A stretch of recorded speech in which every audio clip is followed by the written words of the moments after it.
Lisa Morgan stood alone by the observation window, watching stars streak by as the research vessel Celestial Harmony moved through space. She pressed her hand against the cool glass, feeling the slight vibration of the ship's engines. Behind her, the soft murmur of alien voices filled the common area, a mix of clicks, whistles, and translated speech that never included her. 5 years on this ship. 5 years as the only human among 17 alien species. Lisa turned, straightening her blue science uniform. She was small compared to most of the crew. The Xanthari stood nearly 8 feet tall with their scaled bodies and 4 arms. The luminary glowed with inner light that shifted colors with their moods. The snake-like slith moved with liquid grace that humans could never match. "Dr. Morgan, your lab results are ready," said the ship's computer in its flat voice. Lisa nodded and walked across the room. The aliens parted before her, not out of respect, but to avoid touching her. A Xanthari scientist named Crack snorted as she passed, his upper arms crossing in what she recognized as a gesture of disgust. "The human leaves her scent everywhere," he said to his companion, loud enough for Lisa to hear. She kept walking, her face calm. She had learned to wear a mask that showed nothing of her feelings. The aliens already thought humans were too emotional, too primitive. She wouldn't give them more reason to look down on her. In the lab, Lisa checked her experiments. Her work on cross-species genetic compatibility had been her life for years now. The Galactic Coalition had only welcomed humans 30 years ago, and her research might help Earth gain more respect, if anyone would listen to her findings. "Your theory lacks proper foundation," said a cool voice behind her. Lisa turned to see Ela, a female luminary whose inner light pulsed a dismissive blue. Ela's crystalline body refracted the lab lights as she moved closer to examine Lisa's data. "I've run the tests 3 times, Lisa said. "The results show that human DNA has unique adaptive properties that could what? Benefit superior species." Ela's light flickered with amusement. "The Coalition approved your presence on this vessel as a political gesture, not because your science has value." Lisa took a deep breath. "My credentials are equal to yours, Ela. Credentials from a planet that only discovered interstellar travel a century ago." Ela moved to leave but paused at the door. "You should know that the reproductive selection ceremony begins tomorrow. All crew members are expected to attend." After Ela left, Lisa's shoulders dropped. The annual reproductive selection ceremony. 3 days of ritual where compatible species chose mates for the coming year. Some for pleasure, some for breeding, some for both. Lisa had attended every year. Ship regulations required it. She sat through the elegant dances of the luminary, the strength contests of the Xanthari, the hypnotic twining of the slith. She watched as pairs and groups formed, as quarters were reassigned, as the ship's energy changed with new bonds. And every year, she sat alone. No alien had ever approached her. No one had ever considered a human as a potential mate. They found humans physically repulsive, evolutionarily stunted, genetically uninteresting. Some species couldn't even look at human faces without discomfort, finding their expressions too mobile, too revealing. At night in her small quarters, Lisa opened her personal log. "Year 5, day 267. She spoke softly. "My research continues to be dismissed. The selection ceremony starts tomorrow. I've requested extra lab shifts to minimize my required attendance." She paused, her professional tone slipping. "I miss hearing my name spoken with warmth. I miss being seen." Her voice caught. "Earth is so far away now. Sometimes I wonder if I made the right choice, being the first human on a long-term research vessel. The Coalition talks about inclusion. But out here, I'm just a curiosity, a lesser species."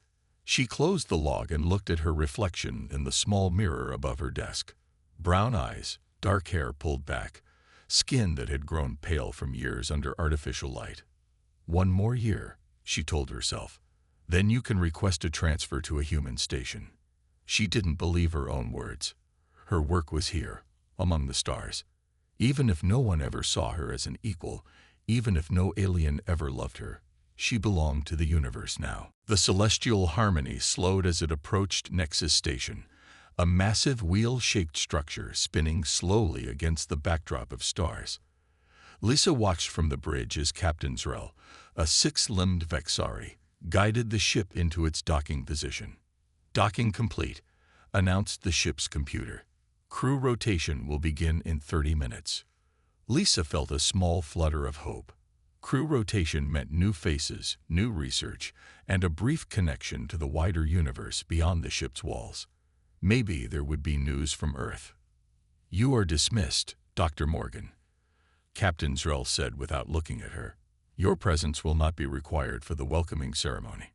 Lisa nodded and left the bridge, used to being excluded. The welcoming ceremony was for important crew members, not the lone human scientist whose work was always pushed aside. In the mess hall, she sat alone with her meal, a bland nutrient mix adjusted for human digestion.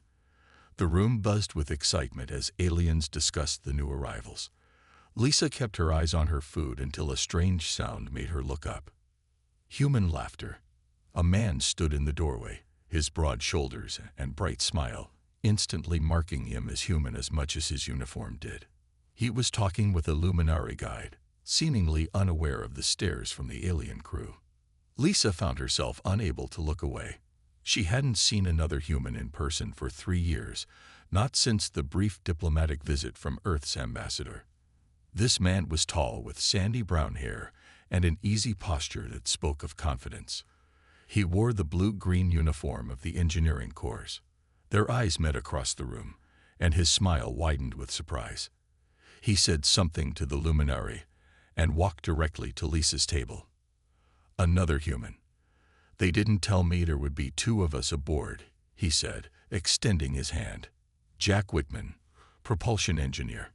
Lisa hesitated before shaking his hand. The simple touch of human skin against hers felt shocking after so long. "Lisa Morgan, Cynobiology." Jack sat down across from her without asking. 5 years of work on genetic compatibility between species, he said. "I read your paper on adaptive DNA sequences. Brilliant stuff." Lisa blinked in surprise. "You read my work." "Required reading at the academy now. Your theories on genetic drift are changing how we approach first contact protocols." He looked around the mess hall, noticing the stares. "Tough crowd. They don't. We're not." Lisa struggled to find words to explain years of subtle exclusion. Jack leaned forward. "Yeah, I noticed. The Zintheri officer who showed me my quarters practically sprayed disinfectant after I left." His eyes crinkled when he smiled. "His loss. Humans smell like sunshine compared to Vexari after a molt." A laugh escaped her before she could stop it. Several alien heads turned at the sound. "You shouldn't say things like that," Lisa whispered, but she couldn't help smiling. "Why not? They say worse about us. I heard 3 comments about my primitive bone structure just walking here." He took a bite of his meal and made a face. "This food is terrible. Don't they know humans need flavor?" "You get used to it," Lisa said.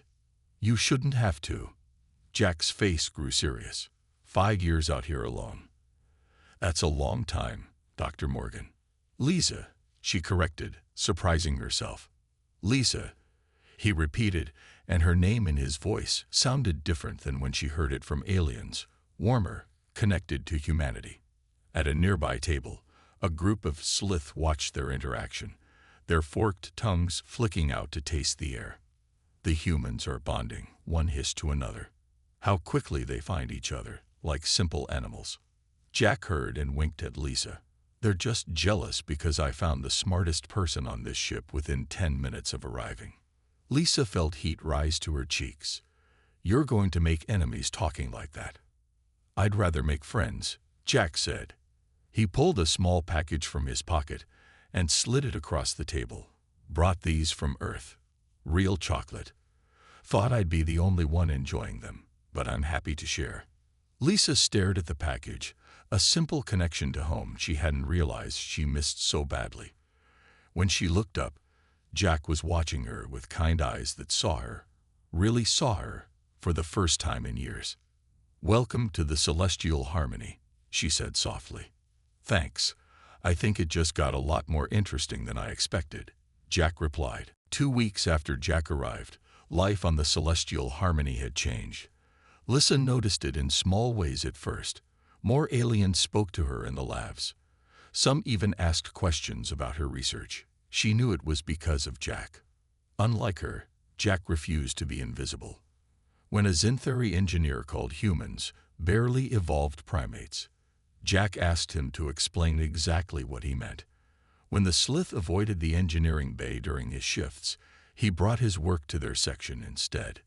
"You can't force them to like humans," Lisa told him as they shared a meal in the mess hall.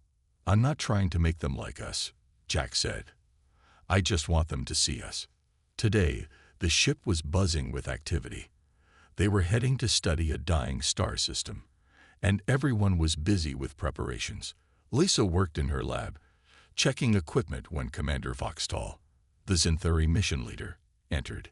"Dr. Morgan, your team will remain on the ship," he said, his 4 arms moving in patterns that showed his authority. "But my research requires samples from the 3rd planet," Lisa replied. "I submitted the request last week." "Request denied. Too dangerous for limited species." Voxtal didn't hide his smirk. "Know your place, human." After he left, Lisa sat at her station, trying not to show her anger. Years of work pushed aside again. She didn't hear Jack enter. "Bad news?" he asked. Lisa told him about Voxtal's decision. Jack's friendly face hardened. "This happens a lot." "Always," Lisa said. "I've learned to live with it." Jack shook his head. "You shouldn't have to." 3 days later, the Celestial Harmony reached the dying star system. The mission teams prepared to leave in smaller ships. Lisa watched from the observation deck, disappointed but not surprised to be left behind. Jack found her there. "Come on," he said, taking her arm. "We need to hurry." "What? Where?" "You're on the mission now." "I talked to Captain Zrell." "But Voxtal." "We'll deal with it," Jack said with a grin. "Your equipment is already loaded." In the launch bay, Voxtal was waiting, his scales darkened with anger. "This human is not approved for the mission." "Actually," Jack said loudly so everyone could hear, "Dr. Morgan's research is essential. The radiation from the dying star will affect biological life in ways we need to understand. It's in the mission parameters."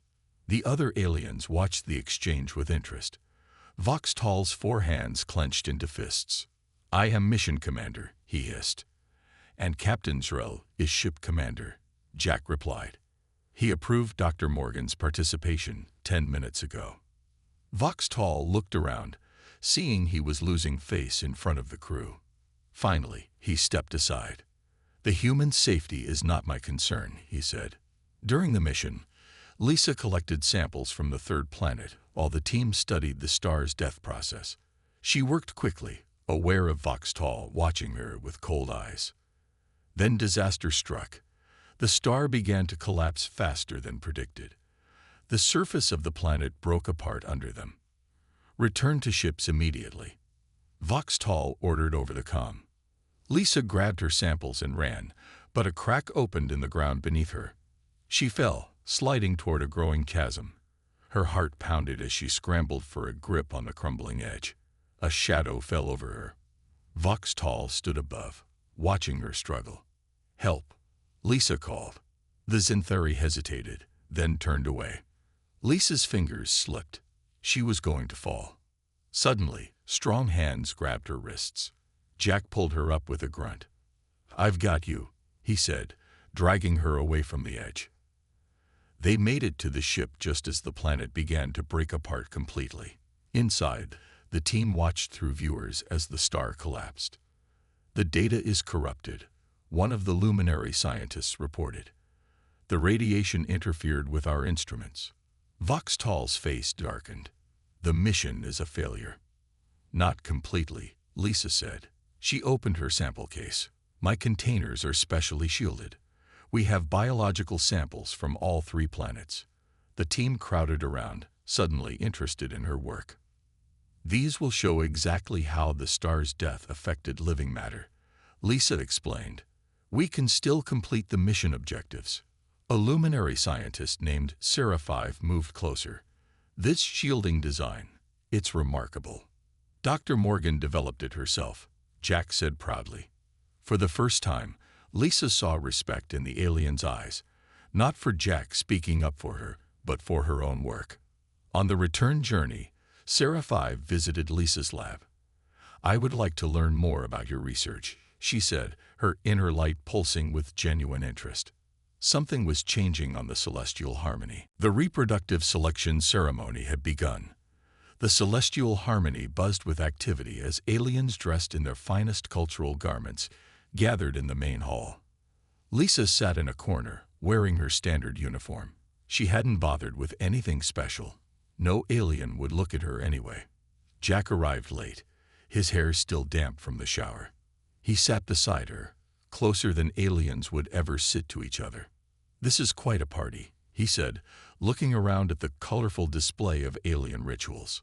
Lisa watched as the luminary glowed brighter, their lights pulsing in patterns to attract compatible mates. The Zinthari performed tests of strength, lifting heavy objects to impress potential partners. It goes on for 3 days, Lisa explained. By the end, most of the crew will have formed new pairings. And humans? Jack asked quietly. Lisa looked away. We're required to attend, not to participate. Before Jack could respond, the ship's communication system activated with an urgent beep. Emergency transmission from Proxima VI colony, announced the computer. Captain Zrel moved to the center of the hall. Display message. A hologram appeared, showing a distressed Slith official. This is Administrator Vith of Proxima VI. We request immediate assistance. Our colony faces extinction. All species are experiencing reproductive failure. Eggs won't hatch. Live births are declining. Those born die within days. We need help. The message ended. The festive mood in the hall disappeared as the crew looked at each other in alarm. Set course for Proxima VI, Captain Zrel ordered. Selection ceremony is postponed. 3 days later, the celestial harmony reached the colony world. Lisa joined the medical team that transported to the surface. The colony was built inside a mountain, with tunnels and chambers for different species. The mood was somber as they walked through halls lined with empty incubation chambers and nurseries. Administrator Vith met them in the central chamber. The Slith scales were dull with stress.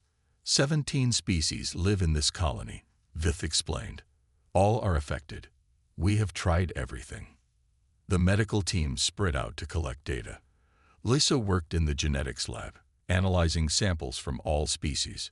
Jack helped set up equipment, staying close to her whenever possible. After 2 days of work, Lisa found a pattern. She called a meeting with the colony council. The problem is genetic stagnation, she explained, showing data on the large screen. This colony has been isolated for too long. Without new genetic material, you're seeing increasing reproductive failure. What is the solution? Asked Vith. You need genetic diversity, Lisa said. New colonists or what? Asked a Zinthari council member. Lisa took a deep breath. Cross-species genetic therapy. My research shows that certain DNA sequences can be adapted across species to increase viability. Human DNA has unique adaptive properties that could help. The room erupted in angry voices. Use human DNA. Contaminate our pure lines. The Zinthari slammed all 4 fists on the table. Impossible. Disgusting. Hissed several Slith at once. Lisa stood her ground. The alternative is extinction. The council leader, a tall luminary named Thora, raised her hand for silence. Dr. Morgan, your suggestion is troubling. We need time to consider alternatives. There are no alternatives, Lisa said firmly. I've reviewed all the data. We will not pollute our genetic lines with human material, the Zinthari council member said. We would rather die pure than live tainted. After the meeting, Lisa returned to the lab, frustrated but determined. Jack found her there, still working late into the night. "They're afraid," he said. "They're proud," Lisa replied, not looking up from her work. "And their pride will kill this colony." Jack placed a hand on her shoulder. "Your research is solid. I read your reports." Lisa finally looked at him. "You understand my work. Enough to know you're right." He smiled. "You've spent years studying how different species can complement each other. They should listen to you." Lisa felt a warmth spread through her chest, not just because he supported her, but because he understood her work. No one on the ship had ever taken time to truly understand what she was trying to achieve. "Thank you," she said softly. "For what?" "For seeing me, not just as a human, but as a scientist." Jack's smile faded into something more serious. "Lisa, I see much more than that."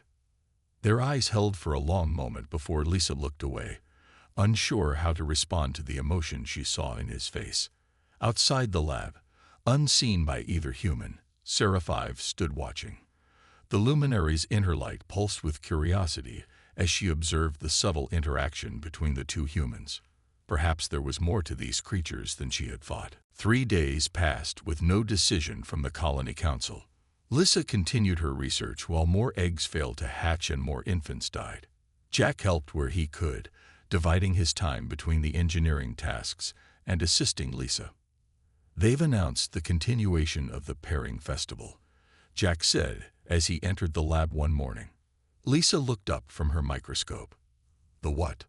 "The colony's version of the selection ceremony. Thora says they need to maintain normal routines for morale." Lisa shook her head.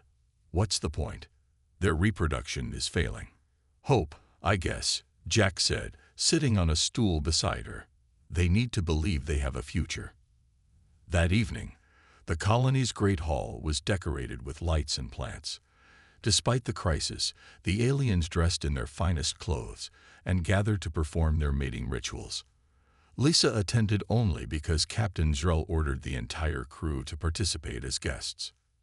She stood near the wall, watching as Luminary danced in glowing circles, Synthuri displayed their strength, and Slith performed complicated twining movements. It was beautiful, but sad. Most of these pairings would produce nothing. "Dr. Morgan," Seraphive approached, her inner light pulsing gently. "Your research is impressive. I've been studying your papers." Lisa was surprised. "Thank you. I believe you may be correct about genetic adaptation." Seraphive's voice was low. "Not all of us reject your ideas." Before Lisa could respond, a hush fell over the great hall. Jack had walked to the center of the room where a ceremonial platform stood. His voice rang out, clear and strong. "I wish to participate in the pairing festival." The aliens stared in shock. No human had ever tried to join their mating rituals. "This is not for your kind," Synthuri called out. "The Galactic Charter grants equal rights to all Coalition species," Jack replied. "Humans are part of the Coalition." Thora stepped forward, her light flickering with uncertainty. "Who do you wish to pair with?" "No alien here will accept a human mate." Jack turned and looked directly at Lisa. "I formally request to mate with Dr. Lisa Morgan, according to galactic tradition." The hall erupted in chaos. Lisa felt her face burn with embarrassment and anger. Without thinking, she pushed through the crowd and grabbed Jack's arm, pulling him away from the platform. "What are you doing?" she hissed when they reached a quiet corner. "Making a point," Jack said. "By humiliating me, by turning me into a spectacle." Lisa's hand shook. Jack's expression softened. "That's not what I meant to do." "Then what?" "What was that display supposed to accomplish?" "They need to see us as equals, as beings with the same rights and the same." "The same what?" "The same need to be paired off like breeding stock." Lisa's voice cracked. "I've spent 5 years being invisible on that ship. Now you've made me a joke to every alien in this colony." Jack reached for her hand, but she pulled away. "Lisa, my request was sincere." She stared at him. What? I admire you. Your brilliance, your determination, your kindness even to those who treat you poorly. His voice softened. I've never met anyone like you. Lisa felt tears threatening. You barely know me. I know enough, Jack said. I know you're the only person here who can save this colony if they'd listen. I know you've endured years of isolation without becoming bitter. I know when you talk about your work, your eyes light up like stars. Lisa looked away, overwhelmed by his words. No one had spoken to her like this in years. No one had seen her as someone to desire, to admire. You chose a terrible way to tell me, she said finally. Jack gave a small laugh. I'm sorry. I thought by following their traditions, they might see us differently. Across the hall, they could see aliens watching them, whispering among themselves. They're still staring at us, Lisa said. Let them stare, Jack replied. Maybe they'll learn something about humans. Lisa looked at him with new understanding. You really meant it. Your request. Every word, Jack said, and I'm not taking it back. For the first time in years, Lisa felt something shift inside her. The wall she had built to protect herself from rejection was cracking. It was terrifying. It was exhilarating. I need time, she whispered. Jack nodded. We have time. The colony doesn't. The morning after the pairing festival, Lisa was called to meet Thora. The luminary leader's inner light pulsed with troubled colors as Lisa entered her office. 20 more hatchlings died in the night, Thora said without greeting. Our medical teams can do nothing. Lisa waited, sensing what was coming. The council has voted, Thora continued. We will try your treatment, but only on a small test group. 1 pair from each species. Thank you, Lisa said. I'll need equipment and... Engineer Whitman has already begun setting up a laboratory for you. Thora interrupted. Her light flickered and what Lisa had learned was discomfort. Your humans' declaration last night has caused much discussion in the colony. He's not my human, Lisa said quickly. Is that not what his request meant? Thora asked. Among Luminary, such a public statement would create a bond. Lisa felt her face warm. Human relationships are complicated. Thora's light pulsed thoughtfully. Perhaps we have misunderstood your species. In the new laboratory, Jack had organized everything Lisa needed. He looked up when she entered. They approved your treatment, he said with a smile. A test group only, Lisa replied, trying to keep her voice professional. We need to start immediately. They worked side by side for days. Lisa extracted specific sequences from her own DNA that showed high adaptability, then modified them to be compatible with each alien species. Jack helped build specialized equipment for the delicate procedures. As they worked, word spread through the colony. Some watched with hope, others with disgust. A group of Zinthuri began protesting outside the lab. Genetic purity must be maintained, they chanted. No human contamination. One night, as Lisa was preparing the first treatments, the doors burst open. 3 Zinthuri rushed in, knocking over equipment. Stop this abomination, one shouted, advancing on Lisa. Jack stepped between them. Get out. This is a sterile environment. The human defends his mate, sneered another Zinthuri. How primitive. The largest Zinthuri swung all 4 arms, sending Jack crashing into a cabinet of samples. Glass shattered. Alarms sounded. Security forces arrived and removed the intruders, but the damage was done. Lisa knelt beside Jack. Blood streamed from a cut on his forehead. Why did you do that? She asked, pressing a cloth to his wound. They could have killed you. Jack winced. Couldn't let them destroy your work, or hurt you. My work can be redone. You can't, Lisa said, helping him to sit up. Jack caught her hand. Worth it. Medical staff arrived to treat Jack's injuries. The cut needed closing, and he had 2 broken ribs from the impact. Lisa stayed with him as the doctor worked. The samples? Jack asked. Most were destroyed, Lisa said. I'll have to start again. I'm sorry. Lisa shook her head. Don't be. You protected something more important. Later that night, Lisa worked alone in the damaged lab, carefully extracting new DNA samples from herself. The door opened, and Seraphive entered with several other luminary. We heard what happened, Seraphive said. We came to help. Lisa looked up in surprise. You want to help me? Yes. What we saw today. Seraphive's light pulsed with emotion. Your human risked himself to protect you and your work. Such devotion is rare among any species. As the luminary helped clean and restore the lab, more aliens arrived. Slith brought new equipment. Even a young Zintheri came, offering quiet apologies for his people's actions. By morning, the lab was functioning again. Lisa had prepared new treatments for the test subjects. When Jack returned, his head bandaged and moving carefully with his injured ribs, he found Lisa surrounded by aliens who were now working with her instead of against her. What happened? He asked in amazement. Seraphive answered. We witnessed something we did not understand before. The bond between humans. It is different from our pairings, but no less powerful. Lisa met Jack's eyes across the room. Something had shifted, not just between them, but in how the aliens saw humans. The first treatments are ready, she said. We'll know in 3 days if they work. Jack nodded. They'll work. The colony will survive. For the first time, Lisa truly believed it too. 3 months passed. The celestial harmony remained at Proxima VI, its crew helping with the crisis. Lisa worked day and night, monitoring the test subjects who had received her treatment. The first success came when a clutch of slith eggs hatched. All 5 hatchlings survived, growing stronger each day. Then luminary crystals began to form and stabilize.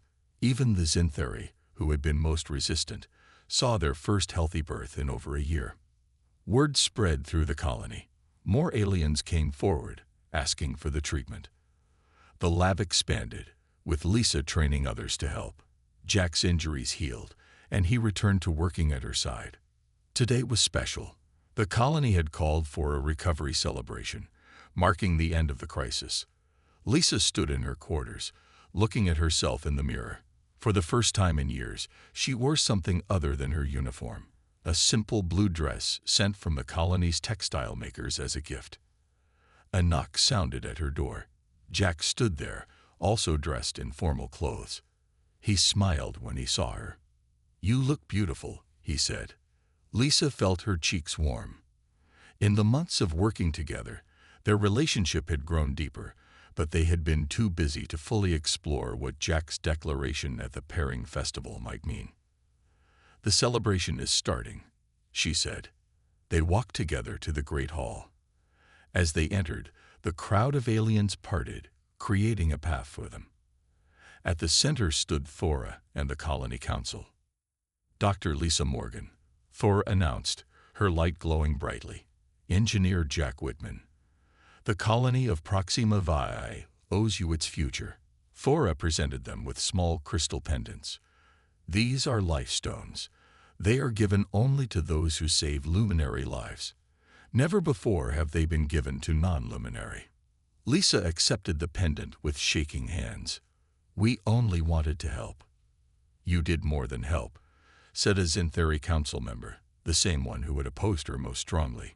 You taught us that our differences are not weaknesses, but strengths to be shared. As the celebration continued, something unexpected happened. A young Zintheri luminary couple approached Lisa and Jack. We wish to learn, said the Zintheri male. Learn what? Jack asked. The luminary female's light pulsed with shy colors. Human bonding rituals. How you choose mates. How you connect. Lisa blinked in surprise. You want to understand human relationships? Yes, they both said. Your bond is different from ours, but we have seen its strength.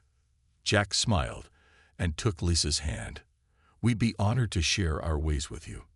Later, as the celebration wound down, Lisa and Jack stood by a window overlooking the colony. New construction had begun, nurseries being expanded for the coming generation. The Celestial Harmony leaves tomorrow, Jack said. Captain Zrell offered us both senior positions, not as tokens, but for our contributions. I heard, Lisa said. I've already accepted. Jack turned to her. So have I. They stood in comfortable silence for a moment. About that request I made, Jack said finally. At the pairing festival, I never got a clear answer. Lisa smiled. It was terrible timing. And now I think it was the most important thing anyone has ever done for me. She touched his face gently. No alien ever loved me or saw me as worthy, but one human asked to mate, and everything changed. Is that a yes? Jack asked, hope clear in his eyes. Lisa leaned forward and kissed him. Around them, several aliens watched with scientific interest, taking mental notes on human mating behavior. In their quarters on the Celestial Harmony, which they would soon share, Lisa had already placed both human and alien cultural items, a sign of the bridge they had built. Their future would not be easy. Many prejudices remained throughout the galaxies, but they had opened a door to understanding that could never be closed again. As Lisa looked at Jack, she thought of how far she had come from the lonely scientist who had stood by the observation window, watching stars streak by. She had found not just acceptance and admiration in the vast universe, but something she never expected to find so far from Earth. She had found home.